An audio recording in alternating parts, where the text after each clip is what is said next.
Hello and welcome to the Car Podcast with Chris Harris and his little friends. This is the 52nd episode. By my calculations, that is what you call a calendar year. Now, I don't want to be judged, but I do believe there was another group of people that started doing something about a year ago, around the same time we did. I wonder if both parties were judged, what the public would consider to be the better job of the two. I'm backing me and my pals. I think we've done a great job, an absolutely great job. And Manish, by the way, if you're buying a flat, have a look at the stamp duty, please. So let's move on to this week. This week, we are discussing, to start with, the really cheery subject of what would your death row drive be? We could rephrase that. I mean, it could be last tank of fuel, couldn't it? But ultimately, it's written down here as death row drive, the last day in a car, what and where. So I'm going to go straight off to Chris Cooper, please. Can I start by reading something out? Because this kind of helped me think about this question and how to answer it. This was taken from an article in the Times on Monday. What would you do if a doctor said you only have 2 to 4 years to live? So Chris Hoy, our chum, Olympian, champion cyclist and racing driver, says it's the simple things in life that matter now. When confronted with your own mortality, he said, you think big bucket list items. I'd really love to drive at Le Mans again or compete in the Bathurst 1000 in Australia. I'd love to do that. The truth is, I get just as much pleasure from a track day at Silverstone or mountain biking in Wales with a few beers afterwards. That doesn't mean I don't have goals or ambitions. I've just recognized that the things that make me happy are often right in front of me. Things that make me happy are often right in front of me. And that's kind of the answer to the question. Because I think we should take that attitude in these troubled and uncertain times into every day of our lives. And the car is literally the vehicle, the metaphor, the release, the opportunity for all of us to do that. So whether it's a death row drive or the last gallon of petrol, it kind of doesn't matter. It's kind of every day. And I was really moved by that. And I know we all read it this week. And I was thinking about this question. I thought, where do I start with it? And I did arm and arm about whether saying it, but I thought, well, Chris has said that in public, and he's a lovely chap, and he's our mate. And I thought, this is going out on Friday, 5th of September. On Sunday, the 7th of September, is his Tour de Four, his amazing charity bike ride. We'll put the link up on Friday when this goes up on YouTube. Please, he's supporting 5 cancer charities. Please, all of us, everybody listening, watching, please do all you can to support that. He's made an extraordinary effort. So in the spirit of what he said, the things that make me happy are often right in front of me. It sort of almost doesn't matter what it is. But there are 2 things that immediately spring to mind for me. I grew up a little bit in Scotland and I still feel Scottish. And my earliest memories are of tiny little roads in the northwest of Scotland and the north of Scotland, up past Oban and Ullapool and a little place called Skourie, which is a distinct memory of my childhood of where in those days you could go and see golden eagles flying, the famous Scottish golden eagles. A lot of that road now is the North Coast 500, which has been an extraordinary explosion of interest and passion and love for the car and the Scottish road and getting there. So I think one of the things that I should do sooner rather than later, because I know it would make both Lynn and I happy, is just to meander down the North Coast 500. I've done bits of it. I've never done all of it. I need to do that before it's too late. What car? That's a really good question. Lynn would like to do it in her TR6. We might have to tow it there because I'm not sure I could do the whole 600 miles to the starting point. But I think it would be a great size car to do it because there's an awful lot of single track roads with passing places. The sound is great. Before Lynn and I were together, we actually did a road trip in it when we were flatmates. And I was really keen on her, but she didn't have any interest in me. So that TR6, I've mentioned it before, she's had it longer than I've been around. So you should I think ship it up there and do it in that. I think you should. We should do that. Yeah. And the kind of the other, and it's a bit of a cliche, and the boys and I did it last year, but I'd love to do it again, is the boys and I, and actually all of us, is a drive to Germany, which is such a great road trip because every part of it is interesting and different and getting close to the journey. And whether you drive around the Nürburgring on one of those Darren Langeveld destination Nürburgring track days, which are wonderful, or you just enjoy the roads, stake on a stone, the beautiful countryside. It's all about enjoying the things in front of you. So bless you, Chris, for actually giving me the inspiration for actually how to answer this question. Yeah. Yeah, I read that as well. Difficult one to read, if I'm honest with you. And as ever, he's on point with his answers. Neil Clifford. Well, I've got two. One's a real one I could do, and I just need to get my shit together and go and do it. And one is a bit more dreamy that I probably won't ever do, but I'd really fucking like to do it. The normal one is not. I've chosen a trip deliberately that I haven't done before, but in a car that I do adore. If it is a genuine last tank of petrol, which sounds a little bit less bleak than the death row thing, it would be a 964 RS. It is the car for me, really. And I haven't done Wales very much. And Chris with a H, would obviously say, how dare you say such a thing? And I'm a quarter Welsh, actually, from Splot. What? Which I think is now called Splo because it's been sort of That's not getting better. in Cardiff. But I've got family. Well, they're all dead now, I think. But I did have family there, and I used to go there in the 70s, and in a tiny little bedroom, and a brick would be brought up to warm up the bed. Yeah. And in real life, and you would wake up at 3 a.m. with the coal train going around sort of the back of your bedroom.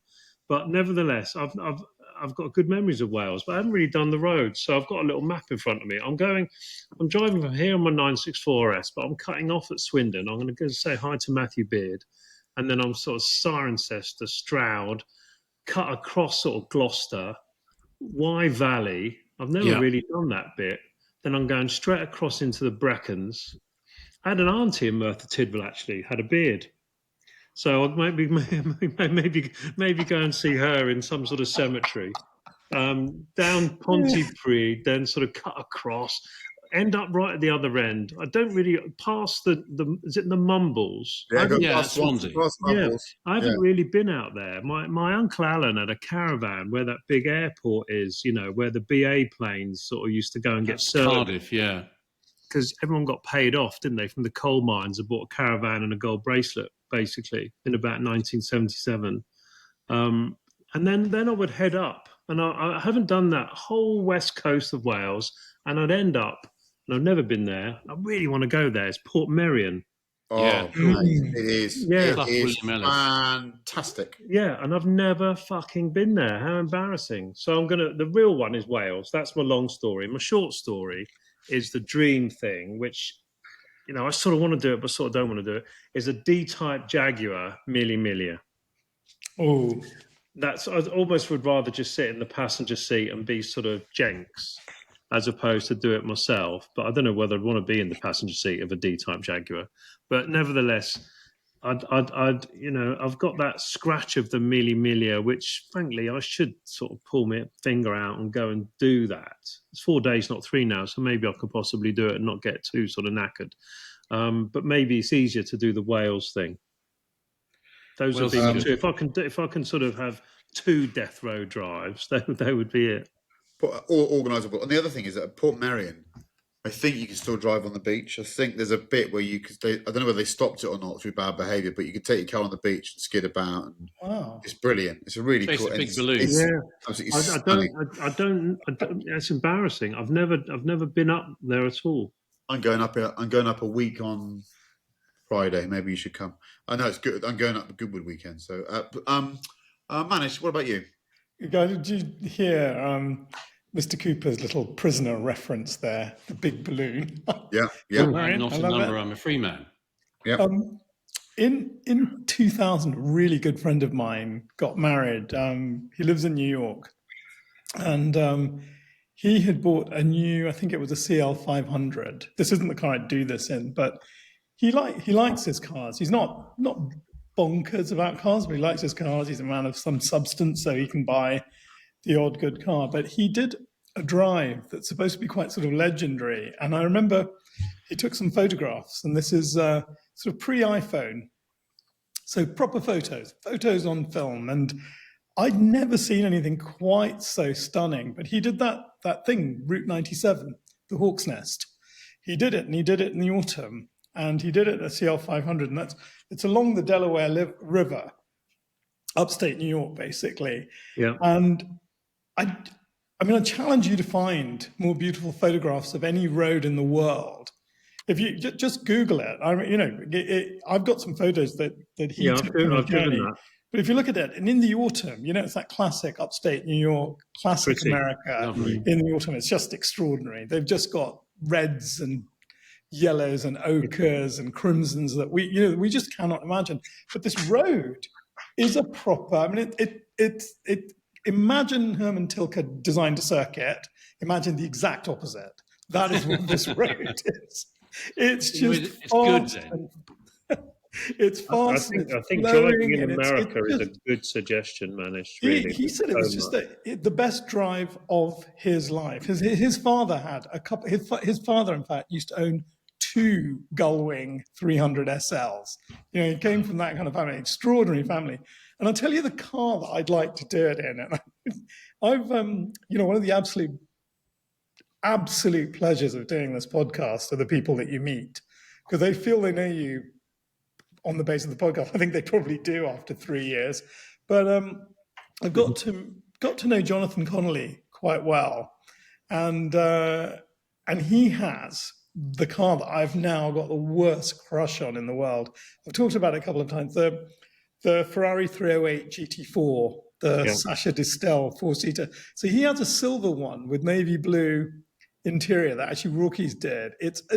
I just think you want to do a road like that in a mid-engined Ferrari and not a big one. So, maybe a Dino, something like that. It just does not need to be overpowered. It needs to be a manual, and you need to just enjoy Yes, Manish, would you do it with a French crooner along for the ride, or with other members of society?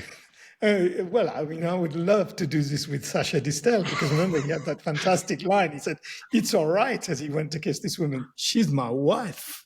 I love that. I just love that line. So French crooner. But the nice thing about that car is you could put a couple of bags in the back, take a really, really lovely road trip. What a last drive. Awesome. I don't know where to begin with this. I suppose what I can do is I can show solidarity with what Chris Cooper said when he read Sir Chris Hoy's article, that I do believe it's what's staring you in the face. It's not the hyperbolic, crazy drive that involves amazing machinery and remarkable circumstances. It might be something to remind you where you came from and what you really love about driving. And I'm very lucky to have tested lots of that. I mean, I could have said that I'd like to drive a Renault 4 in the foothills of the Himalayas, but I've done it, and I can tell you, it for the most part scared the shit out of me, because you realise that you want functioning brakes, and when you've got old Renault brakes, it just scares you. So lots of the sort of crazy things I did on Top Gear, I was quite scared, if I'm honest with you. I didn't, there were moments of it where I've got photographs and I go, did I really do that? That's a kilometre down there off the edge. But most of the time it scared me. And I've been very lucky. Again, I sound arrogant, but Neil, I've done the Mille Miglia. I did it in a C-Type, and I sat next to one of the best drivers I've ever witnessed driving, Al Buncombe, at the peak of his powers, and it scared the shit out of me. Not that I didn't trust him, but it was so potent and powerful an experience. And I'm an adrenaline junkie, but I was exhausted by the adrenaline. It was too much. So that's too much for me. So in reality, it's probably something ordinary. I'd like to recreate silly things that I've done in cars. And I remember being with my kids in my 2CV racing Andrew Franklin in his 2CV up a hill somewhere near Usk in our 2CVs, and we were down to first gear. We can't have been doing more than 12, 14 miles an hour. My kids were screaming to get ahead of Andrew, and he was very, very determined not to be beaten. And I suppose in those 5 minutes, I probably had as much fun as I've ever had in a car. It sounds a bit cliche, but it really was the case. I look back to some of the silly things I did filming cars that were ordinary, cheap cars. I remember being with Colin Goodwin and Steve Sutcliffe in a Ford Focus 1.6 down in the south of France. I don't think I've ever laughed more. I can't say what we did, but it was wonderful. So maybe it's about the people, but I will slightly confuse people or contradict myself. I've never driven across America. I've never done it. I've driven to all parts of America, what it feels like, but I've never done that sort of west to coast, west to east or east to west. No, I think that is the most romantic drive for me. It's the one I love the idea of approaching LA as the sun comes up and having chosen my music for that moment. And maybe doing it with my friend JF Musial, who I always said I'd do it with, who has had quite an impact on my life. I don't know. Maybe I would want to do it on my own because there's so many people I'd want to be with. All of you would be in that list. But I wouldn't want to choose one. And the only other way I could do it would be in a 70-seater bus. Maybe that would be fun, to do it with all your mates that you'd want to be together in a bus, playing tunes and singing. I don't know. But I think I'm a bit more morose. I think I'd have to be on my own. Yeah, maybe it is a solitary thing. I think what car would I do it in? I don't know. Again, it could change every day. There's so many cars that I love. I haven't fixated on one. I just think it changes by the hour. At the moment, I'm slightly obsessed with AMG Mercedes, but I'll wake up tomorrow morning with a different affliction, I'm sure. yeah. I quite like the bus idea, but I wouldn't need a 70-seater bus for all my mates. All right, we're not getting the violin out for you yet, Cooper. You're more popular than you let on. Chris, what you could do is what they used to do. The old stage journeys where you'd have a horse waiting for you. Yeah, it'd be pretty amazing to do that with half a dozen cars, wouldn't it? Well, do you know what, really, Manish? People I know very wealthy people that do just that. They have their people wait for them at certain points on the journey, and they swap out of the 288, get into the F50. I mean, yeah, that would be good. I was thinking of a more modest way of doing it, but that would work. Okay, pick an undervalued car. Shit. This is Neil's, isn't it? Neil didn't choose this, and he's obviously not chosen it. So I'm going to go to him last so we can do some research. Manish proposed this. So pick. I think you did, didn't you? I did from Neil's agenda. It's on the list. It's on the list. Neil, by the way, is a busy boy. He's had a busy couple of days. We're putting him under the cosh here. So I tell you what, I'll go to Chris Cooper first, and I'll go to Manish afterwards. Chris, pick up the valued car. I think there are loads. Yeah. Even now, I think there are loads. So I had a little bit of a noodle a few minutes ago.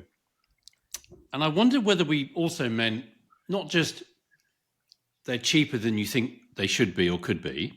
Not appreciated. Exactly the word. That is precise word. Are they underappreciated? So I kind of I've got both of those criteria in my mind. The F12 BMW 6 Series, we'll put a picture up. It's that sort of rather American-looking thing. Yeah. That one? Yeah. Great car. I think that is underappreciated and sort of undervalued. Finny and I found one a minute ago. 2018, 20-odd thousand miles, 640, lovely thing. 20-odd grand? I mean, that's a lot of car for the money. Yeah. This is a bit... I just wonder whether the P38 Range Rover will eventually have its day. Because compared to 322s, if you can believe the 100 and something grand that somebody think they got at an auction for one recently, P38... It was the Queen's. It was the Queen's, yeah. She might have once rode in the back of it. Did you say P38? Just to be clear. I think I did. You did, yeah. Oh, right. You've had your meds today, have you? I did. The question was, are they undervalued and underappreciated? They are definitely underappreciated. I don't know. In 10 years' time, let's play this back for those of us still alive. Yeah. I won't. There's one other one. We had loads in there. I mean, I'm bound to say the Panamera wagon that I've got, nobody wants. I couldn't sell it if I wanted to. I don't want to sell it. I think, and they're not making them anymore because they really were. Nobody wanted them. They were underappreciated. But anything with that big V8 diesel in it, the Porsche Bentley V8 diesel, so a Bentayga V8 diesel, nobody really wants. It's a diesel Bentayga. It's a diesel Bentley, for God's sake. That is a mega, mega piece of kit. So I think I could go on and on. I'll stop. Yeah. I think there are loads, and it's a massive treasure trove of excitement, opportunity, value. Yeah. Yep. I agree. I totally agree. Manish, thoughts?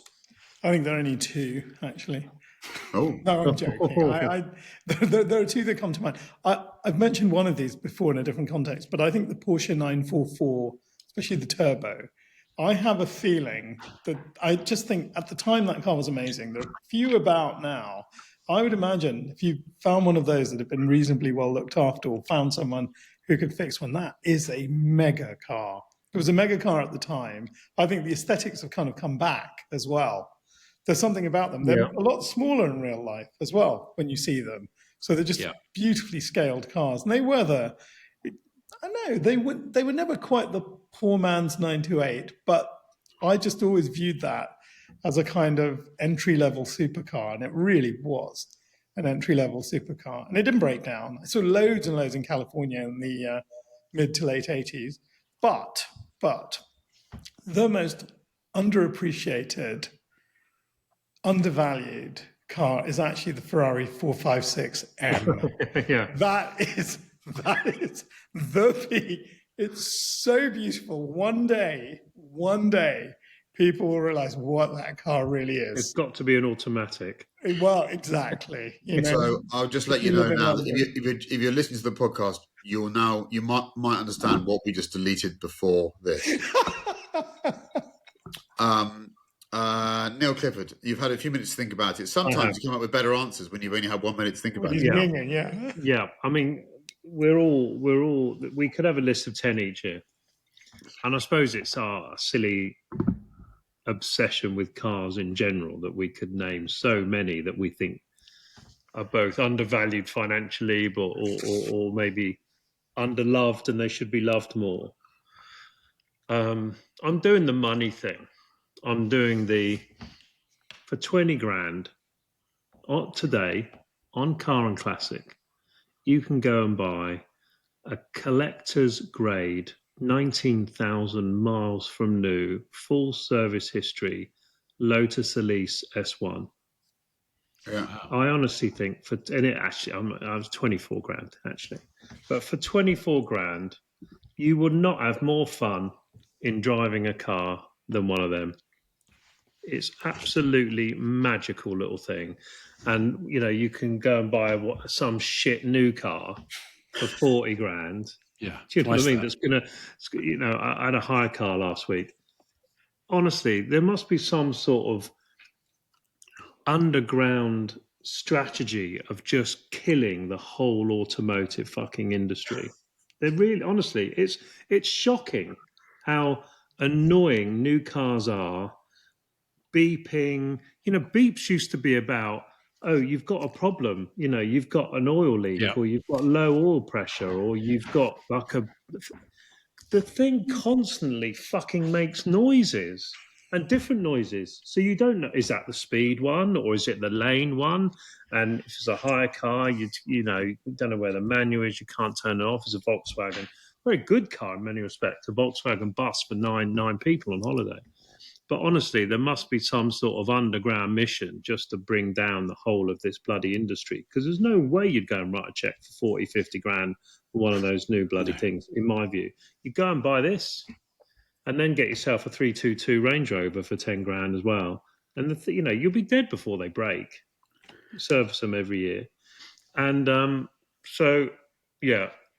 S1 Elise. 20 grand. That's cool. By the way, my friend Graham is selling one of those special edition dark blue ones. They only made 70 of. It's a very dark blue car. It's original. Message me on Instagram or message our account if you're interested in buying that car, because it's flipping beautiful and he keeps it well. I'm a bit of a contradictory really, because I should own one and I did own one, and I don't know why I can't even remember why I sold it. I probably will buy it back. But for me, who's a bit of a sort of useless driver, doesn't really like to go very fast. I like to feel like I'm going fast, but I'm going slow. I'm sort of the opposite of, and that car does that. It's beautiful. It does. Yeah. Neil, Excellent. did you know that I mean, it's really funny what you were saying about the alarms. When they analysed some of the combat sorties in Vietnam in Phantom jets, they realised that they were augmenting this plane with more and more instruments and capabilities, that they were adding an alarm to each one. And eventually, the pilot and the flight officers would just be overloaded with alarms to the point where they couldn't recognize what the alarm was that was going off, why it was going off, and what they were meant to do. And it was actually really interfering with their combat sorties. And you were just saying somebody out to kill the car industry. What they had to do, the U.S. Navy, because they were Navy Phantoms at the time, is actually to strip all of these systems back and almost go back to basics and say, okay, an alarm will go off if a wing is about to fall off. Yes. Otherwise, really, we don't need to trouble the pilot. I mean, Manish, you're right. The irony is these things are obviously designed by some clever person for safety on a spreadsheet. It's alarming. Yeah. These noises, and actually Literally. is distracting for when you're actually trying to drive decently.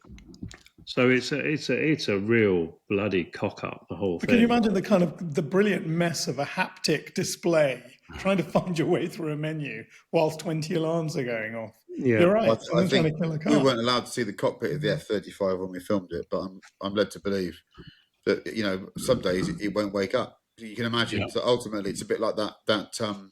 Yes, Prime Minister sketch when he says, "So on balance, we'd like the Russians to invade on the weekday because at the weekends we're not. No one's We're really not really doing around. anything." There was that. I think part of. I mean, we talked about this before, and I think we should continue talking about it because at some point somebody might listen. We have over-indexed societally in the West on thinking that somebody's always got to be responsible if something bad happens. Yeah. And that is unrealistic and naive. Sometimes bad things will happen Absolutely. because bad things have happened, not because somebody can be blamed or is to blame for it. And the second part of that, or the corollary of that, is this ridiculous obsession with eliminating risk. Life is full of risk and uncertainty.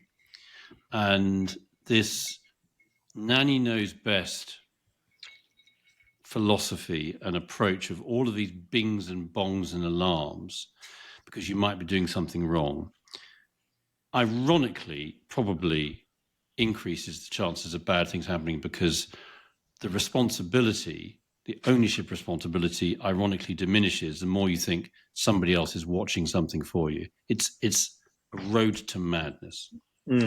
How we got there from what's the best value car on sale, I don't know. But that's what I love about this podcast. We meander through life and time.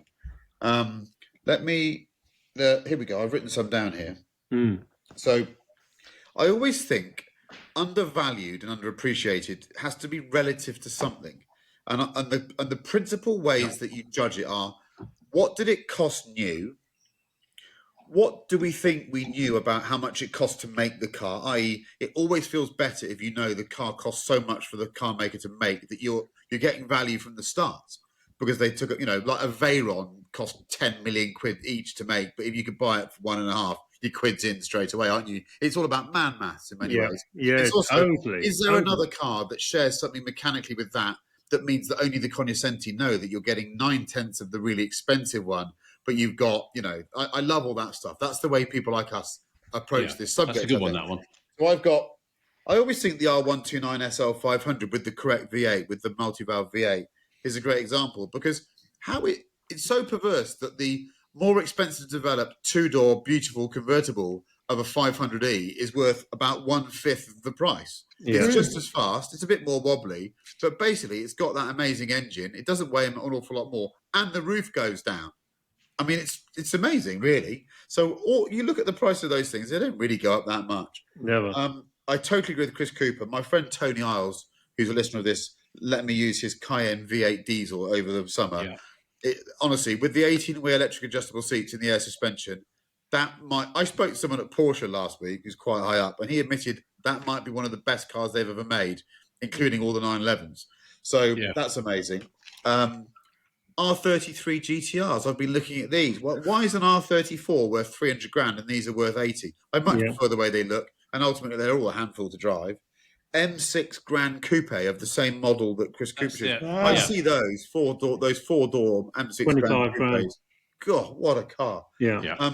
AMG C63 507s. There's a few of them I've been looking recently. That's got the engine from the Black Series. It hasn't got the wide bodywork and the fancy dampers, but basically you get a Black Series motor in a stealthy-looking coupe. Take the badges off it, and you're doing 180 miles an hour at 9 mpg with a big grin on your face. But there's one that's staring us all in the face.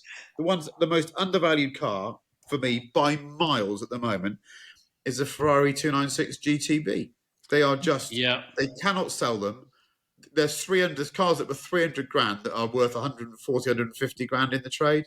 I mean, it is okay. It's ridiculous to say it because so people can afford them, but it's one of, if not the best or most complete sports car I've ever driven. Yeah, they're worth half what they were new 2.5 years ago. Do you know that works out as just 6 stamp duties evaded?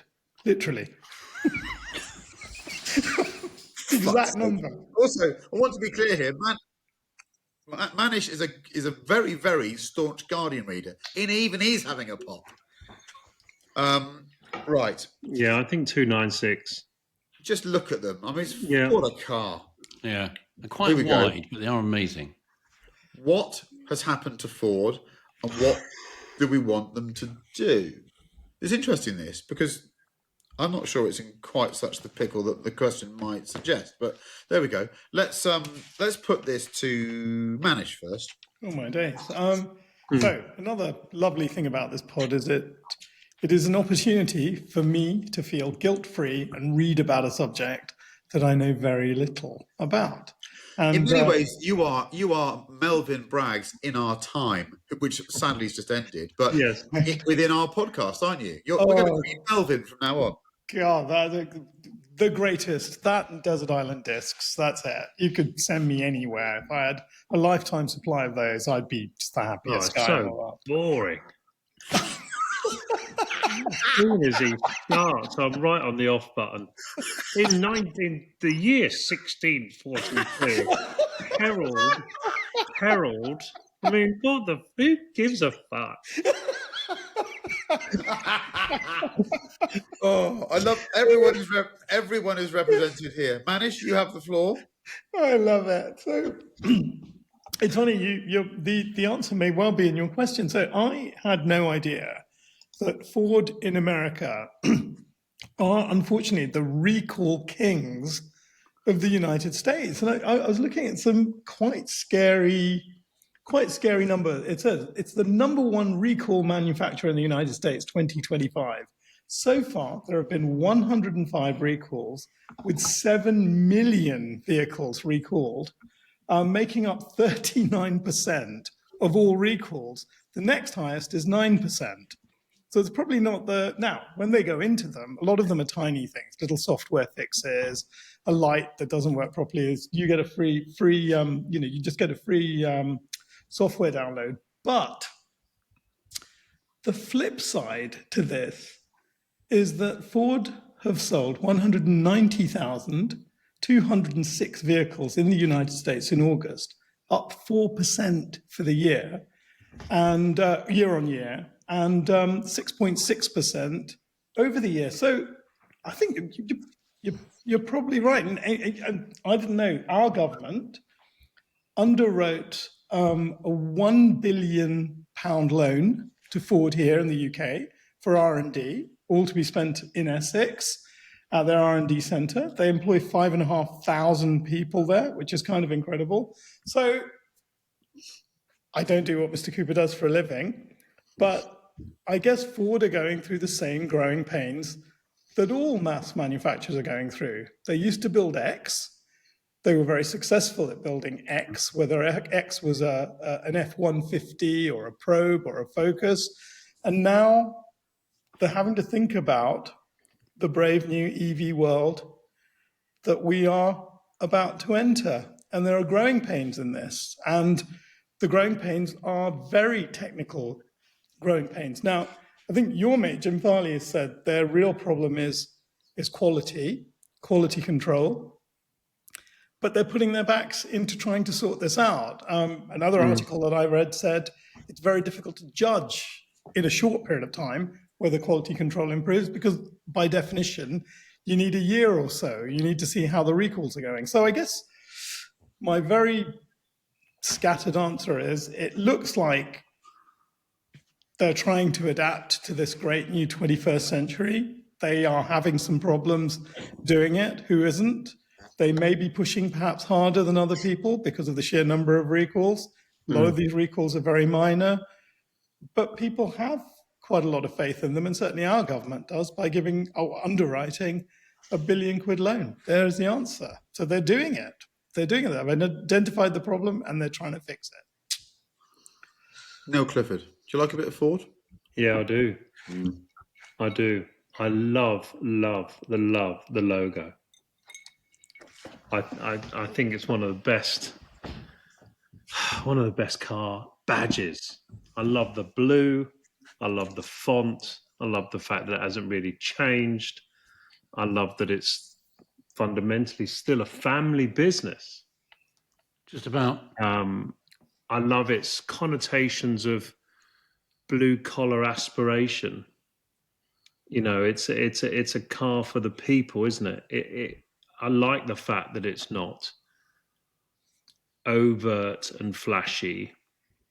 I know we all have a lot of memories of Ford, or I certainly do anyway, of the 70s and the 80s. Even my father had a company car, Mark III Cortina, 2-door, 1.6L. Ooh, cool. 2-door? No, 4-door. They did it. There was a couple of 2-doors. Yeah. Yeah, well, they did that 1600 GT Mark III, which was beautiful looking thing with the extra dials. Yeah. It was a 2000 GT actually, 2-door, with the extra dials, and it was like a Coke bottle. It was a beautiful looking car, that Mark III coupe, wasn't it? I have a big emotional connection to it positively. We all sort of ran away from it as quickly as we could a bit, couldn't we? If we had, that's a bit of a problem the brand has got, is you have this history of it, and then you sort of, as soon as I can afford a BMW, you fuck off, don't you? And I maybe that's a bit of the past. I think, what is it? It's the number 5 brand in the UK, behind Volkswagen, BMW, Audi, and Kia. Yeah. Sales the UK down quite a bit, I think 20%, but I think everyone's got that. If so, I have a massive love of the brand. You know, when I look, it's maybe being overcritical. The cars are a bit generic.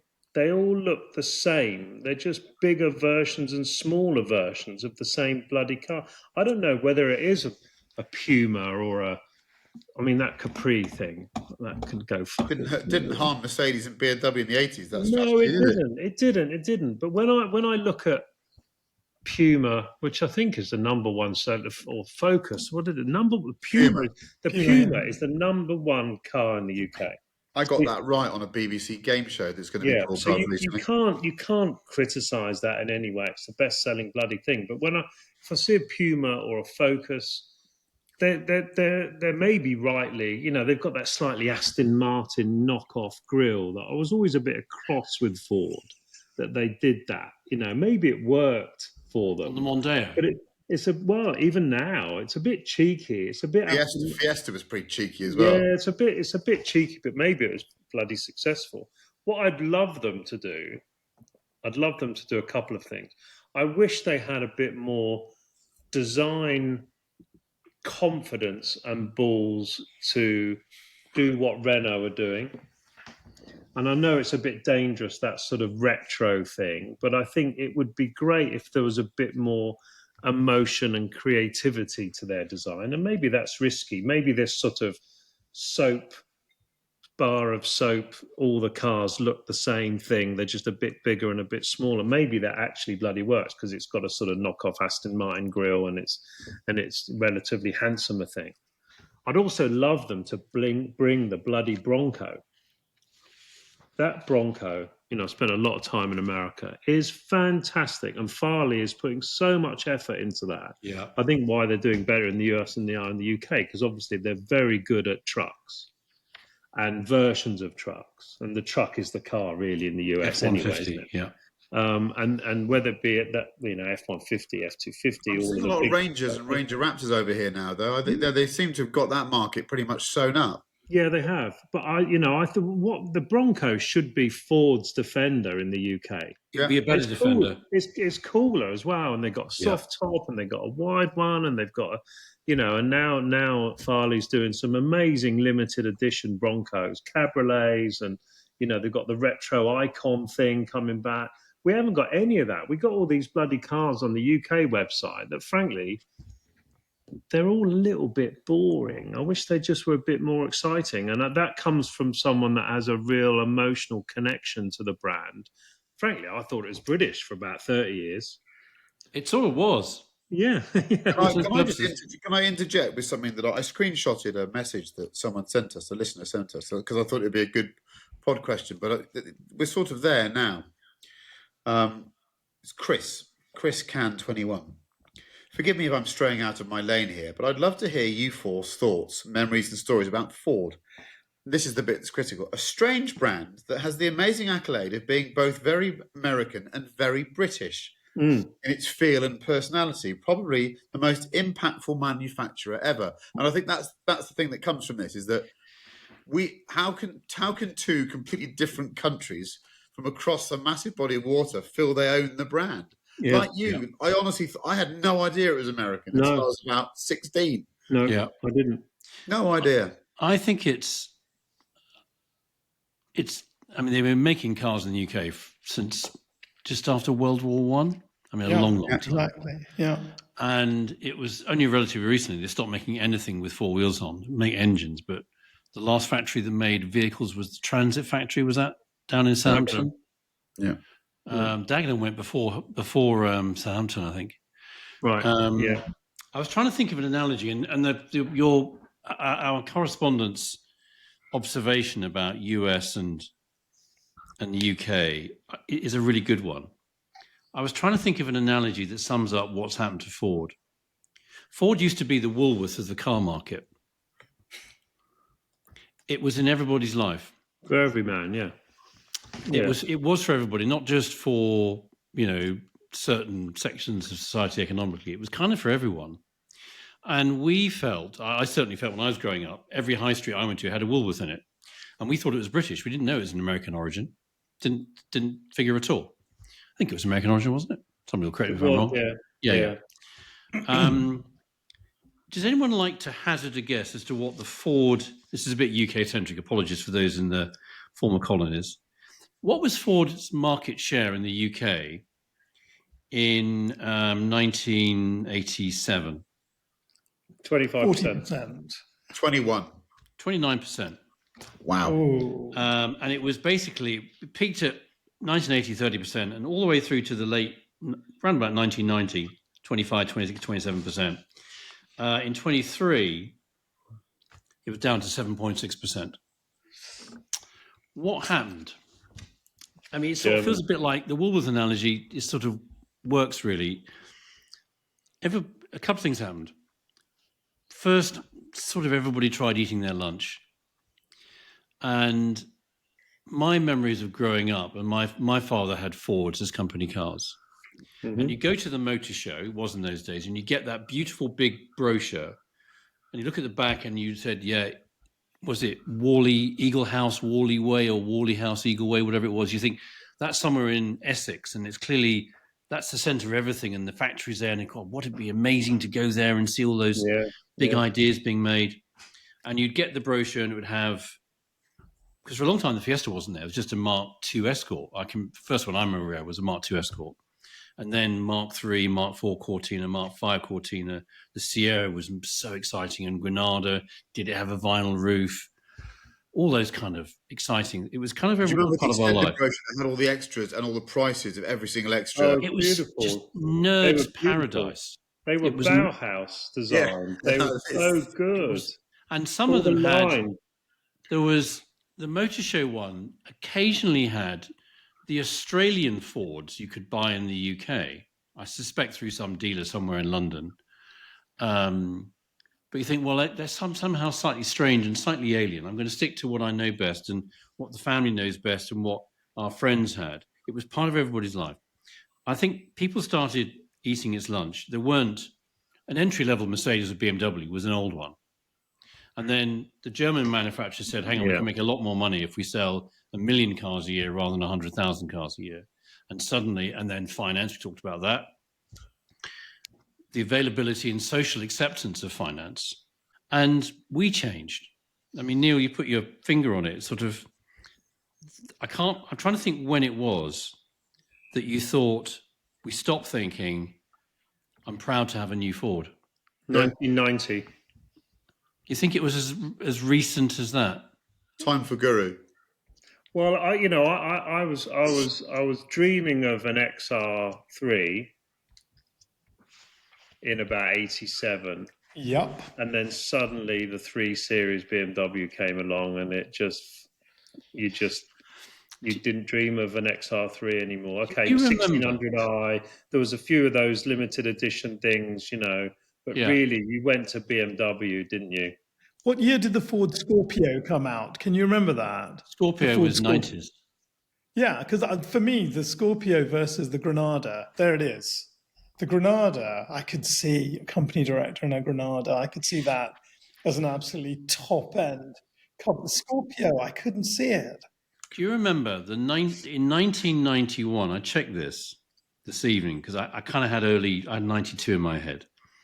There was that Ford TV advert where the soundtrack was that Brian May Queen sounding like track. Everything we do is driven by you. Yes. We'll put a link on the thing. It'd be a YouTube thing of it somewhere. We'll put a link on. Had all the cars, had the Transit in it and everything. Transit, it had that actually, in reality, really shit Mark V Escort RS 2000. It looked good. It had the wider headlights, thinner, wider headlights, those sort of flat-faced 5-spoke alloy wheels, it's a good wheel on the back.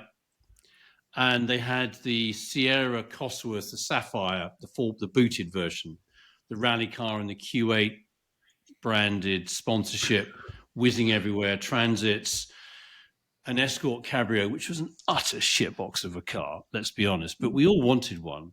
I wanted one badly. And that song, I would play it. I got the tape, like a single track tape, to play in my actually Toyota company car, because I loved that song. And we felt, God, those Fords, they really are. They're still us. They're still part of us. But then what else do you have in your tape player? Did you have a copy of British Airways' Fly the Flag from 1987 as well? I couldn't get that. It was out of stock.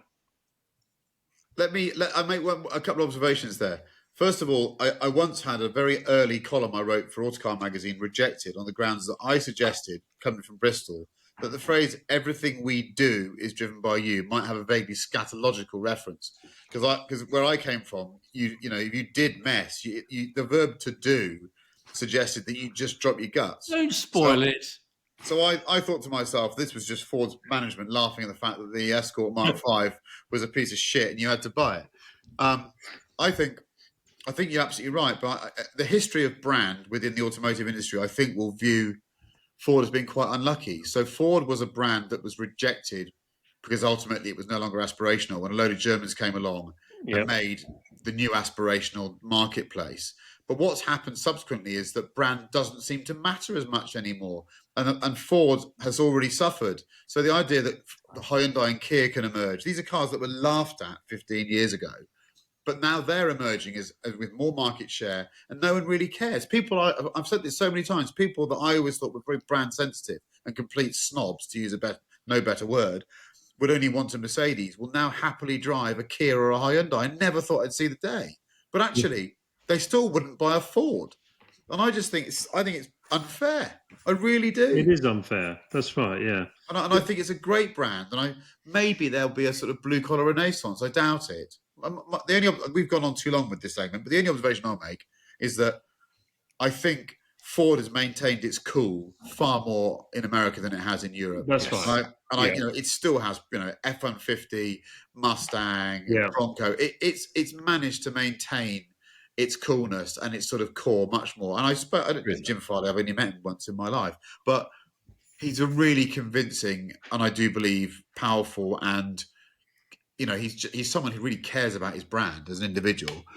But when I asked him about Europe, he just went, "Our hands are tied, really. We've not much we can do beyond what we're doing." And hearing him, and I won't mention someone else very senior in the organisation, talk about having to basically press the kill button on the Fiesta, both of them I thought were going to cry. They really welled up. That I think, rightly so, they viewed the Fiesta as our Mustang. It was the Fiesta embodied everything that we loved about Ford in Europe. Yeah. And the idea of having to kill that, not because you want to, or because your customers don't want it, but because some people who are politicians say you have to, well, it's ridiculous, isn't it, really? They didn't want to kill it. People were still buying it in their droves. It was the best hatchback for about 10 years. Yeah. But you have to say, we're not making this anymore because we're told we shouldn't. Yeah. Madness. It goes back to the pinging fucking... Longing. Yeah. No, so let's move on. Otherwise, where are we? Here we go. The next point is... Where are we? I've lost where I am now, Neil Clifford. I'm blaming you completely. Best leadership in cars, motorsport. Oh, best leadership in cars or motorsport. One of my children's trying to phone me. They probably want money. Wait there. I'm in the middle of a podcast. I'll call you back. Love you lots. I'm going to call you now because I'd like money. Yeah, best leadership and in motorsport, or this is tough. I'm going to go to Neil Clifford, but this is tough. I'm going to be very, very cheesy here. I know the answer to this before he says it. Because someone's made a movie, and I don't really know the current leadership, and I should do, really. I try to read Car Magazine and try and keep up on the industry and all of that, but no one really jumped out at me, really.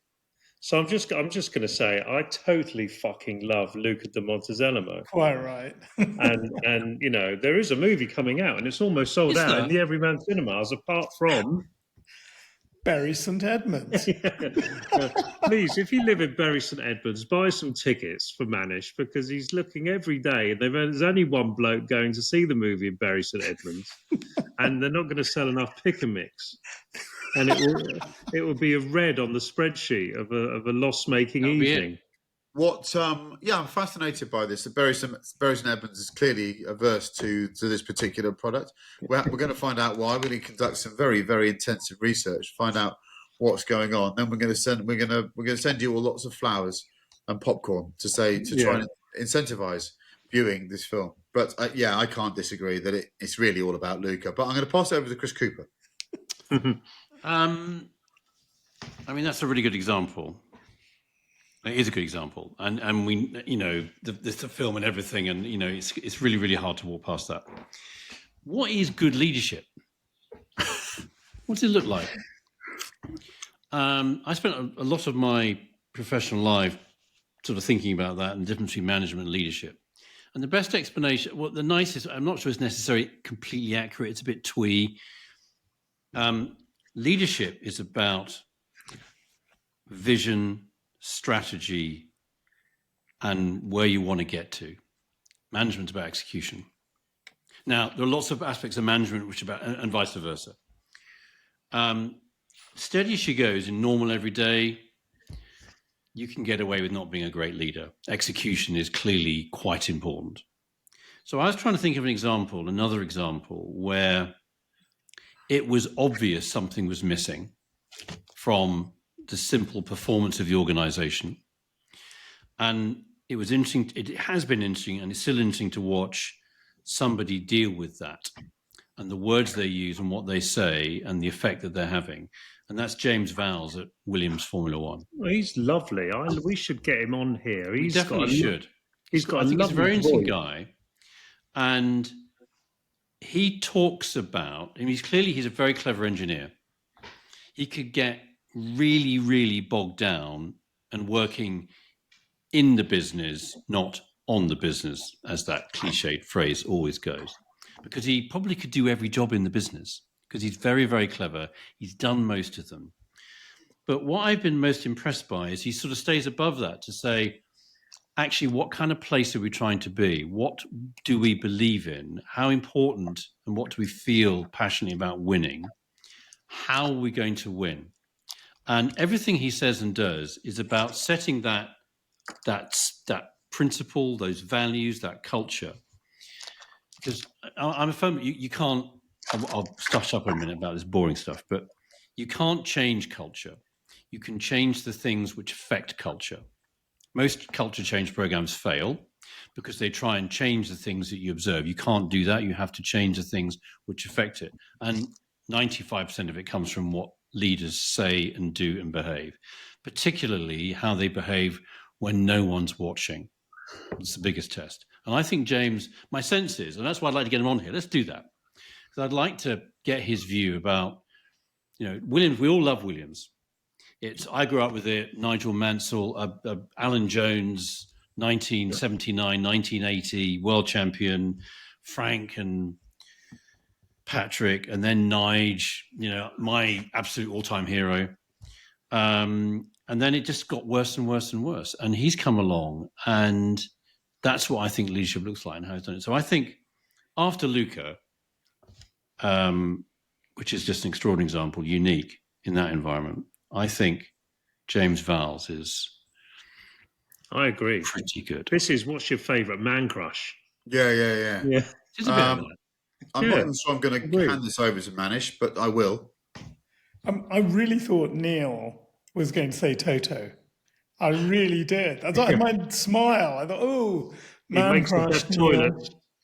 Just in terms, I think you both made amazing points, but on the basis of those points, I'd actually put Jonathan Wheatley in my absolute proposition. I think he's a legend. There is one exceptional manager in Formula One. It's Jonathan Wheatley. And I think, we should definitely get everybody on this podcast, but Jonathan started sweeping floors at DK Engineering. He was a mechanic at Benetton, I think, till 2006. He goes to Red Bull. It's a transformational period of time. He leaves Red Bull for various reasons. He's arrived at Sauber. Sauber was not the finest team. They've got a very interesting strategy. They're going to become Audi next year. They're going to have their own engine next year. He has moved to Zug, which is quite a big move for a Brit.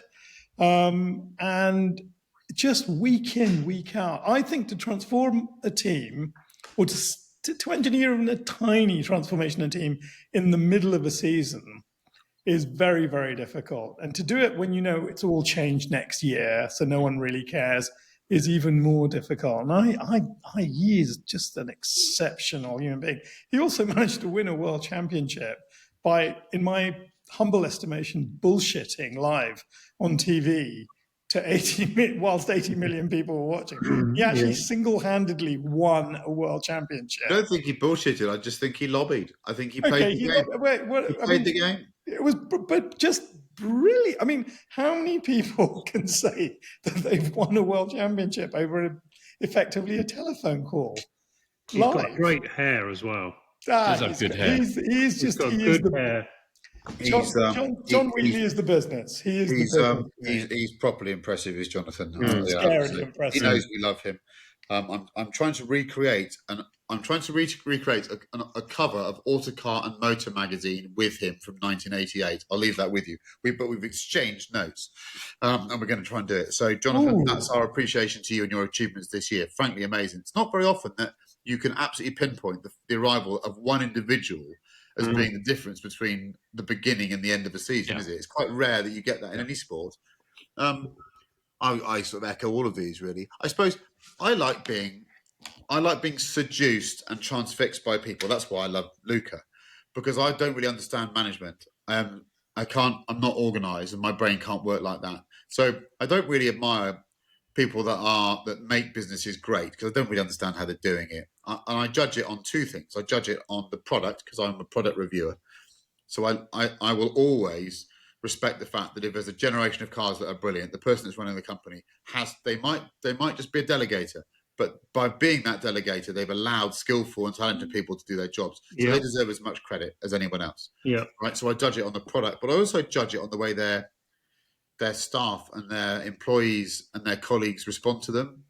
And that's why Luke is very powerful, because I never saw anything like it, because it was like the life of Brian. It was nuts at times. But I've seen it a few other times as well. I'll tell you, seeing Chris Bangle surrounded by people from BMW at the end was very interesting. A divisive figure who by the end, he was messianic. He really was. It was amazing to behold. So Bangle was one. Eddie Jordan at times had the ability to be incredibly powerful and human around the people that worked for him. The number of people that, when Eddie passed away, who'd worked for him, who just said, "Great man," and they all had a story about some kindness that he'd shown to them. I don't know whether that's leadership or not, or whether that's just him being a good human being. I think there's several. I mean, Bernie has to be up there, because I always remember Martin Brundle, when he would sort of in the middle of his career, sometimes would be accused of being a bit sycophantic on grid walks when he bumped into him. But there was this sense, and I remember Martin would say it several times, whatever happens, you'll look after us. There's this sense that Bernie was this big mitt, this catching mitt, and then whatever went on in the paddock, whatever madness was going on, they had this one point of reference that could solve any problem. I think that's what we want to, all of us who are parents want to be that figure to our children, don't we? I think that's a very, very good point. So I think that maybe that's great leadership. But I go back to this idea of the way people respond. It's all too common to see people that whinge about their boss, and when the moment they're out of the room, they're a wanker. I suspect the people that work for Neil Clifford think he's bloody brilliant, and I don't see it that often in the car industry. I've spent many years watching CEOs and chairmen walk out, and everyone goes, "Oh, thank God he's gone," and it's rare that you don't see it. And I think I've mentioned the ones that matter, and I am again intoxicated by those mercurial ones that are flawed, but just through sheer skill or force of personality. I'm talking about the Rons and the Frank Williams, and who clearly no one would ever allow them to run any business that wasn't their own. But look what they achieved, and look at the impact they had. Remarkable people. Yes. Just reminds me how great. Would you put Zach in that box? I mean, if you look at the transfer, definitely. We should actually feel ashamed we've not mentioned that. Look what he did. Yes. And also, a few of us have done it. I've sat one-on-one in a motorhome with Zach. Very powerful man who listened. He at some point you think, hold on a minute, I've said too much here. And I incredibly, when you're in the presence of someone who's so much brighter than you think, oh God, here we go. He's thinking 7 steps ahead of me. So he's in that category as well. There's loads of them. Maybe we should celebrate the fact the car industry over time has had so many of these. But I used to read all those stories written by my favourite journalist about Jack Nasser, and the stories about him and what he achieved. They're amazing people with vision. John DeLorean, incredible individuals we've had in our industry, really. Colin Chapman. Were they leaders or were they just lunatics? I don't know. No, but I was going to say just about Zach, and it's true also of Luca, they will both totally admit to having a mentor, someone that they really learnt from. With Luca, obviously, it was Enzo Ferrari, but with Zach, it's John Hogan. I mean, the love he had for John and the understanding that he had for brands, branding, really running an organization. I mean, you've never heard anyone kind of more loyal and passionate about a kind of ex-boss than Zach about John Hogan, or Luca about Enzo Ferrari. Yeah. A really telling thing. They should give Zach the road car bloody business. It's over. It's gone to Abu Dhabi now. So we've got... I'd like to go to our two-car garage now, unless anyone really wants to discuss the race at the weekend. I think we. Do you want to move on from that? Can I just say one thing about F1? Yeah. There was a story today. Stefano Domenicali, who runs Formula One for Liberty Media, has made a statement to say they've been looking at numbers and data and audience and stuff to say that we believe that the races are a little bit too long for young people. That may have been misreported. Basically, his statement is to say I think we should look at having more sprint race weekends rather than just 3 days of practice and blah, blah, blah, 3 practice sessions and 2 days, blah, blah, blah. This has kicked up a bit of a stink, it seems to me, having looked a little bit this afternoon. I actually don't think it's a bad idea. I think the sprint race weekends are genuinely more interesting. Something happens every day. Isn't it because it's just fucking boring anyway, though? If That's they the could problem. overtake in the race, you might want to watch the whole race, won't you? That's the problem. Cameron said, I said this a while ago, when he said it to somebody sort of quite senior in Formula One, said, Formula One would be really exciting if it was exciting. Yeah. So I kind of get where you could just fix the problem, like make the cars more interesting. But Yeah, exactly. you know, I for one, if the only option is what we've got or more sprint weekends, frankly, I'd have more sprint That's weekends. right. That's true. I'm going to chuck one thing in here. I mean, somebody I spoke to 10 years ago, and he was part of a consortium that was considering buying the whole of Formula One. So they were. This is sort of just at the end, not quite the end. 5 years before the end of the Bernie era, and they looked at the valuation. They looked at where it could go, and one of the things, because they're also very interested in football, that they proposed was basically having taking races and splitting them into two, and effectively having a first half and a second half. Because what that would do is it just, first of all, it's brilliant because the Americans always worked out that you could get lots of advertising into that middle 15 minutes. So that's great. Yeah. That's a nice, easy way of filling it full of ads. But there was a sense that there would be genuine interest in just resetting. So that's what you were doing now. They were considering things like, should we, for the second half, reverse the grid? Should we, for the second half, just keep it in the same order it was? You know, almost like a 15-minute safety car. Yeah.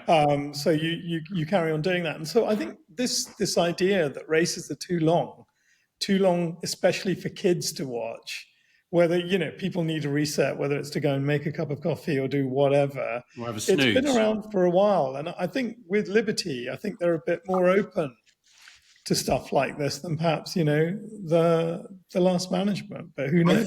I think you can maybe entertain both formats. If we use cricket as an example, you know, I know that the long form game that I love is under pressure, but actually we keep having series that remind us that it's probably going nowhere. But it doesn't mean you can't have both existing. So I agree. I also think that maybe the sprint race, if you keep a Grand Prix as what it is, which is actually it's an endurance race, the Grand Prix. It's not a sprint race. If you keep it as an endurance race, could you be more circus-like with what you consider you're offering for younger people? I mean, I personally would have no issue with there being a 10-lap race, and at some point during it, someone presses a massive red button, a load of sprinklers go on, and everyone has to deal with what's going on. You know, I can imagine. I wouldn't have a problem with that. I really wouldn't. I just think if you're gonna be extreme, be really extreme. Just the idea of putting your same show on, but in a format that's a bit shorter and people obviously don't give a shit about because it doesn't really matter in the context of the whole weekend, it's probably not enough. Be sillier. Yeah, I agree. I agree with that. Yeah. But at the same time, keep a 5-day test match in there for the cognoscenti, because because the people that come up through the ranks need to graduate to something. You know, that does happen in sport. I mean, they do have to go to the root of the issue, don't they? That there needs to be more exciting in the bloody race. I mean, it's like saying we're going to make the goals bigger in football. They've got all the data, haven't they? The moment it rains and the track's not flooded, it's amazing. Yeah. Full stop. So you've got the answer. The moment it rains and the track's not flooded, it's amazing. Yeah. It's not rocket We science. should be in charge. Again. Yeah, I know. So we're going to move to a 2-car garage now, which is, I like this. This is from Manish. You are remaking The Professionals. I mean, one of the great TV series. You have to be of an age. Yeah. But with a little time twist, your series will be set just at the turn of the century in 2000. The original Bodie and Doyle drove a Capri 3-litre S and an Escort RS 2000, respectively. What will the millennial professionals drive? Brackets, you're creating a pilot, and so budget is a factor. You have £50,000 to spend. I'm going first.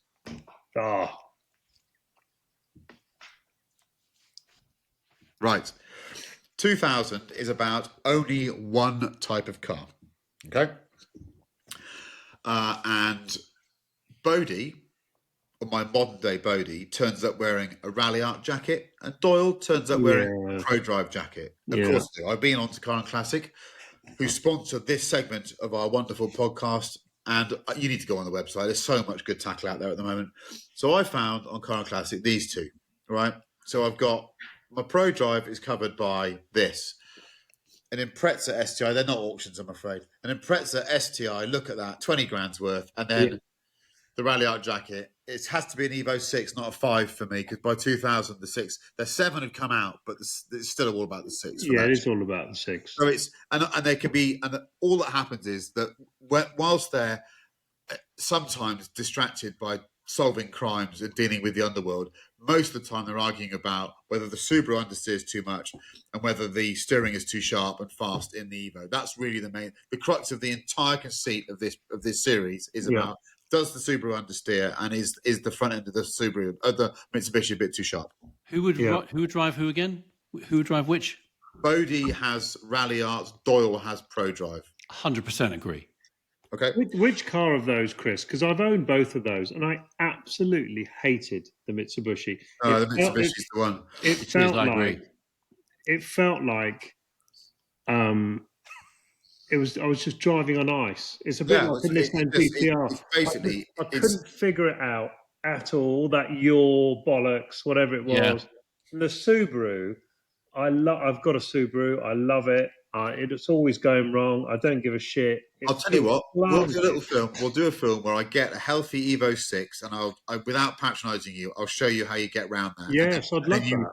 You release the good stuff from them, because they're amazing. Because they actually move around a bit on the road, but they move around in your head. It felt dangerous to me. Yeah, it feels like it's edgy because it's fast. It was an Evo 7 we had, the new and I first met, Chris. It dulled it down a bit by then. The 6 is a bit sillier, and I just adore those. 7 I'm going to mega.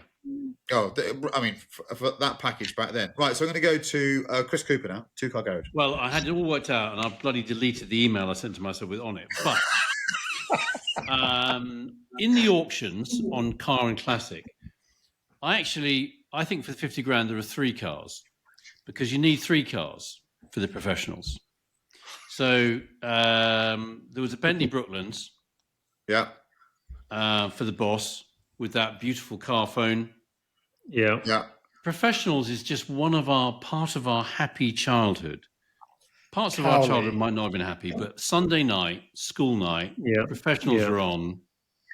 That little logo that came up, the Mark I Avengers production, and that sort of the lion shape with the Union flag draped around it. How good did that feel?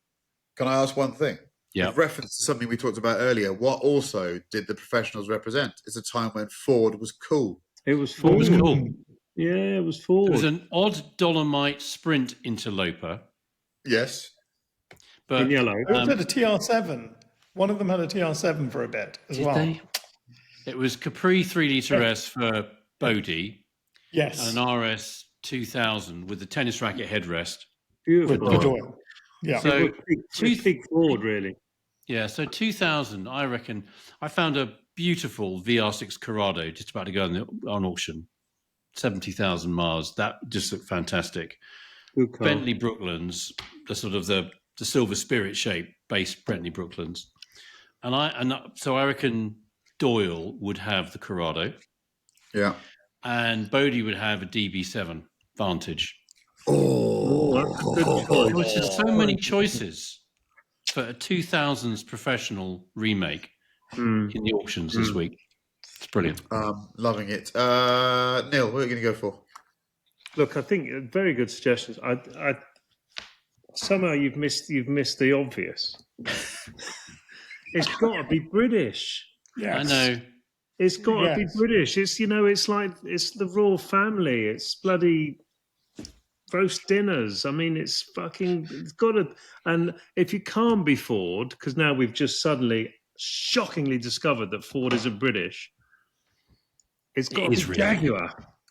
There's loads of good Jags. Go on, which ones? If Jaguar aren't going to be clever enough to do the new Bond car in their marketing strategy, they're going to do the professionals. and you go to Jaguar and say, can we have a look through all your love? And of course, I've looked at Car and Classics. Let's be honest, but you can go to the bit behind the Land Rover Jaguar where they bought those 700 cars off a dentist. Yeah. Yeah.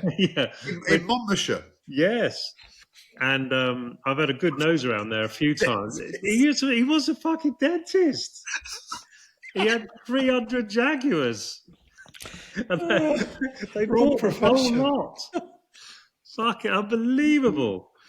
What were they playing at? But you know what? It's really cool when you go back there because there's all sorts of total weird shit that now they're probably going to have to sell because they've got no money. Anyway, so I can't remember which one's bloody Bodie and which one's Doyle. I like the one with the curly hair, the shorter one. Which one's he? That was Doyle. Yeah, I liked him. He was a bit of a man crush. They were our Starsky and Hutch.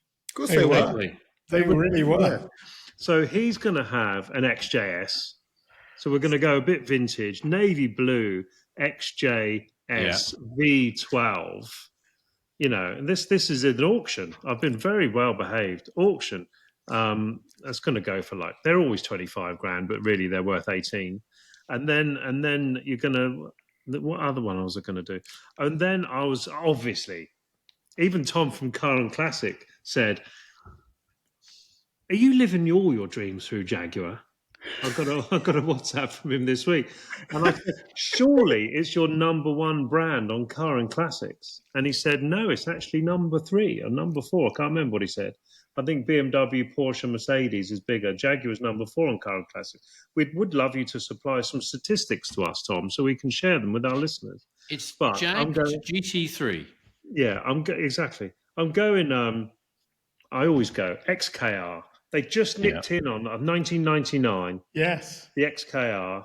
I don't know what make and offer is. This is sort of, it didn't sell in an auction. Probably. Is it one of those jobs? But anyway, and matching navy blue, 1999. Fucking fantastic. $6,000. So it's got to be British and it's got to be a bit blue collar, which is really what Jaguar is. It's the underdog, isn't it? To Aston Martin. Do you know what? I feel a bit guilty now that I wear, but it also has to be of its time. And by 2000, you're choosing the right cars of the era because 2000 was about Japanese, wasn't it? Yeah. Really. Yeah. That's what we're all reading about. That's what we're excited about. You know, it's that moment where Japanese took over like they did with the motorbikes 20 years before. Yeah. It was really the moment. Yeah. Manage. I split the difference because I always thought that Bodie's Capri for me was sort of Formula One and Doyle was rallying in his Escort. That was the kind of my mental division between the two of them. And so I thought Bodie was just always super smooth. That was the thing about him. He was super smooth. He was ex-SAS, wasn't he? Whereas Doyle was a policeman. He was Doyle was very cuddly and... I'm sorry?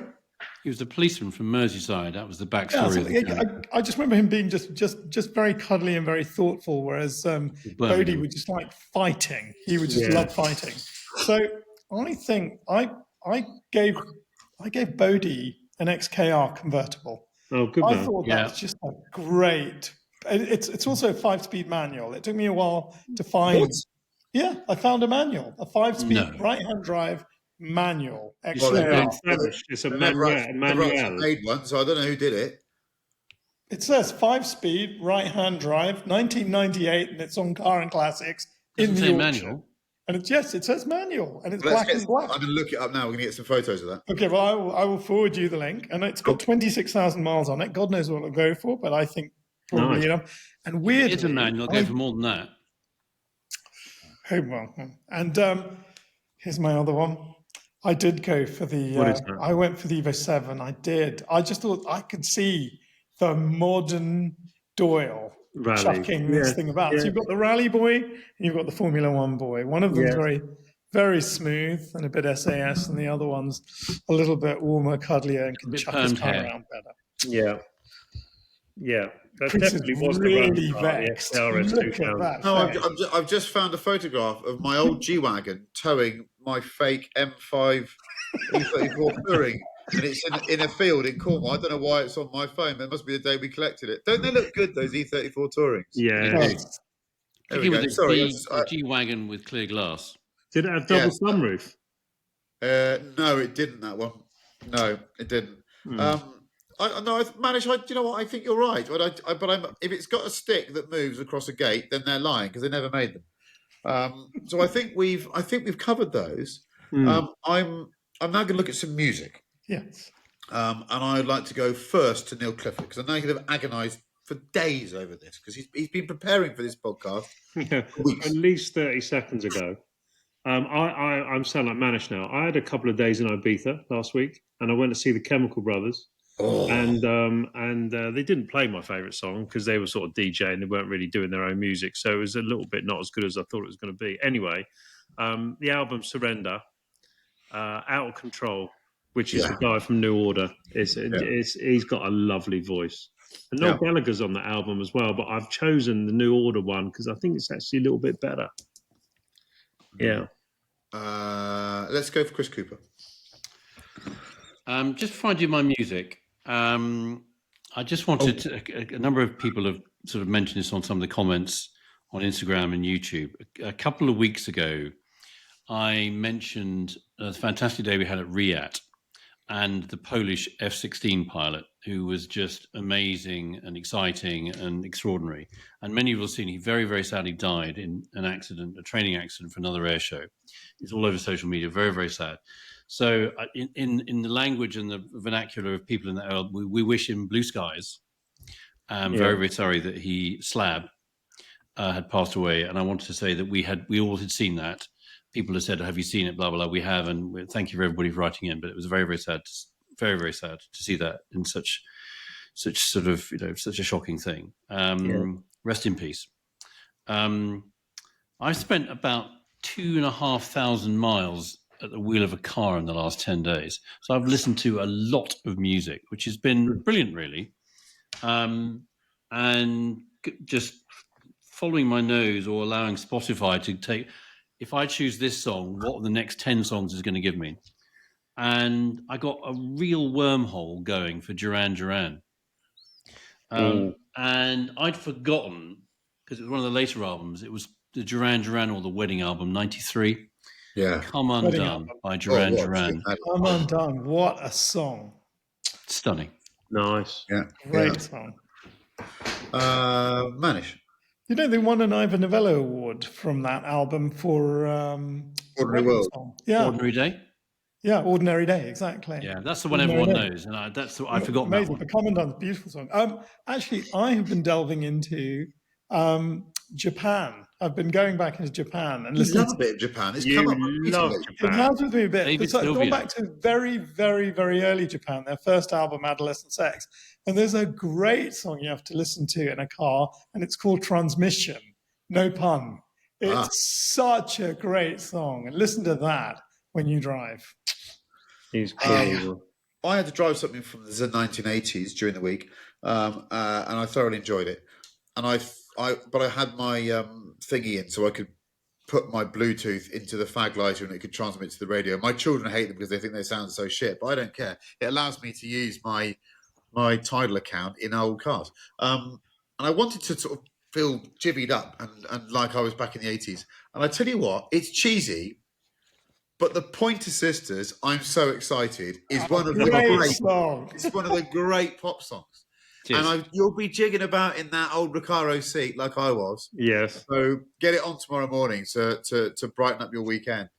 On that note, Could I just quickly tell the listeners that we found the current draw on Lola, and I can't. Honestly, this is emergency light. So get this. I left her with AJ at O'Rourke's. He knows a very good spark, and they were looking. They found it. They said there is definitely a draw on the live circuit. The live circuit's got various bits and pieces that stay on, like the immobilizer when you turn the ignition off. But they really couldn't find it. They couldn't find it. It was a 0.2 amp draw, the final draw. And he said, I've got a mate who has a thermal camera. and we're going to turn everything off on the car, No. leave her in the middle of the workshop overnight. We're going to come in first thing with a thermal camera, going to point this thermal camera at the car. And he sent me a picture that looks like it just looks like an earthquake seen from a satellite. I mean, there was a hot spot that you cannot imagine. And you know what it was? There is a light in the vanity mirror on the passenger side, and it's a tiny, tiny bulb. And apparently the switch to turn it off when you turn the ignition off had failed. So this tiny bulb was staying on all the time, and you don't even notice it when you flip up the visor. And so what had happened was, I think the last owner may have known this, and they dealt with this really complicated problem, not by replacing the switch, but by removing the bulb. Now, when they completely refurbished Lola, somebody noticed that the bulb was missing. So they put this bulb back in, and she's had a 0.2 amp draw ever since she drove out of that place. And what's absolutely hilarious about this is that because she's always been on a trickle charger, except for the 2 nights at Neil's, we didn't spot this. But I mean, bless them. So they said, look, we can completely take the upholstery apart on the visor, or we could just suggest, unless you've got somebody who's very vain and needs to do some kind of makeup in the middle of the night, just leave the bulb out. So we just left the bulb out. But she's working. She's going to be at Hampton Court this weekend. For anybody who'd like to go to the concourse, you can go and have a look. On that note, if you or any of you have any other passenger sun visor related stories that you want to share with us that are as likely to keep us riveted, How dare you? then please send them in. Love it. So glad that you found it. Also, thermal camera. I want to play one of them. That'd be good. I was going to say, did you get to the bottom of why he really had a thermal camera, or is that for our after dark version? But I will share that image. Share that image. Let's not go there. So, on behalf of my learned friends, Chris Cooper, Neil Clifford, Manish Pandey, and me, Chris Harris, thank you very much for joining us